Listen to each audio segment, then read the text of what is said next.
Behind this veneer of Dundee's new multi-million-pound facade, this is a city with a drug crisis, and it's out of control.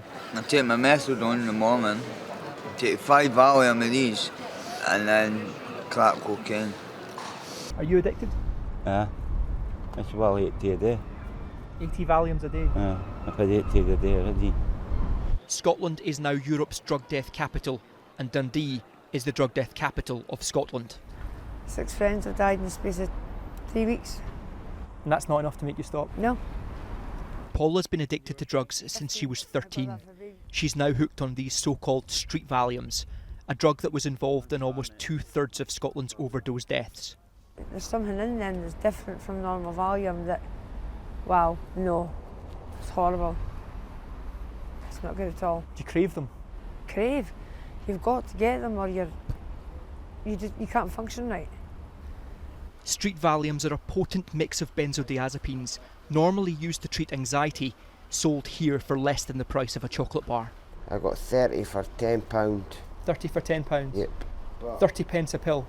These drugs are more prevalent in Scotland than other parts of the UK, swallowed by the dozen. They also become more lethal when mixed with a cocktail of other drugs. The user just stops breathing. What are you guys taking? Valium and crack cocaine. And the methadone. Yeah. There's so many addicts are dying here. Yeah, I'm worried about dying. I'm really worried about dying. I'm worried about it, but It's not enough to make you stop. 3/4 of those who died here of overdose had mental health problems. Most had at least one child they left behind. Sharon is now in recovery from addiction and helps others coming off drugs. Her fiancé died while being treated for his addiction, leaving behind a daughter. It's a tragedy. I see on a daily basis the effects of the drug deaths in Dundee, and it's devastating. It's devastating to see partners, children, mothers who've lost people and are left, like there's no support for them after someone dies.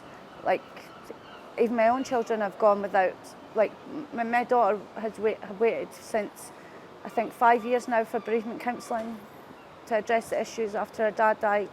And that we're not isolated, and I think that, yes, it's a tragedy. Is Scotland doing the right thing? Do you think If we were doing the right thing, people wouldn't be dying. This problem is not confined to Dundee, and it's not hidden away in the shadows. In rush hour, right in the centre of Glasgow, street Valium dealers offered me a sale. Alright, how's it going? 25 in the bag, we're getting 50 for a score. 50 for a score? Aye. Where are we getting them from? We were told gangs are recruiting children.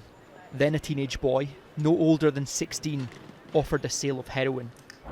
I'm not selling Valium, I'm selling. Alright. It stabbed me. Heroin?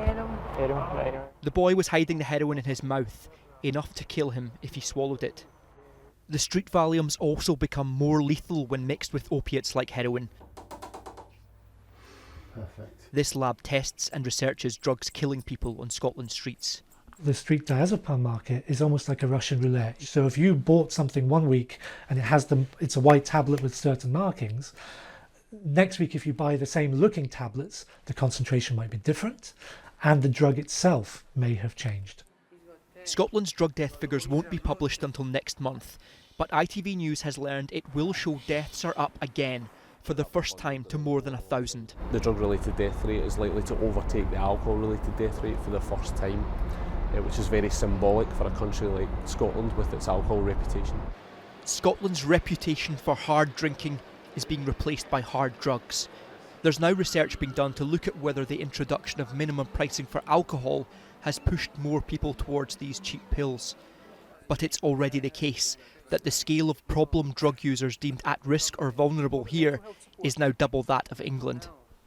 The majority of the people who died here last year were receiving treatment for their addiction. Almost half had methadone in their system when they overdosed. These are people who were trying to get help. That so many of them are still dying raises concerns about how Scotland is responding to this drug death crisis. While drug deaths have stabilised in the rest of Britain and across Europe, here it's still accelerating. The Scottish Government are now preparing to deliver a drug task force to look at the problem. I think drug deaths are actually increasing across Europe. So they're stabilised across Europe. Scotland is a complete outlier. The pattern is similar, I think.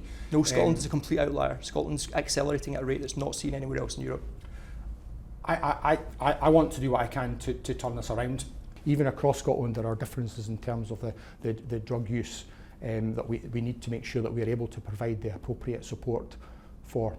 The majority of people who are dying are reaching out for help. They're still dying.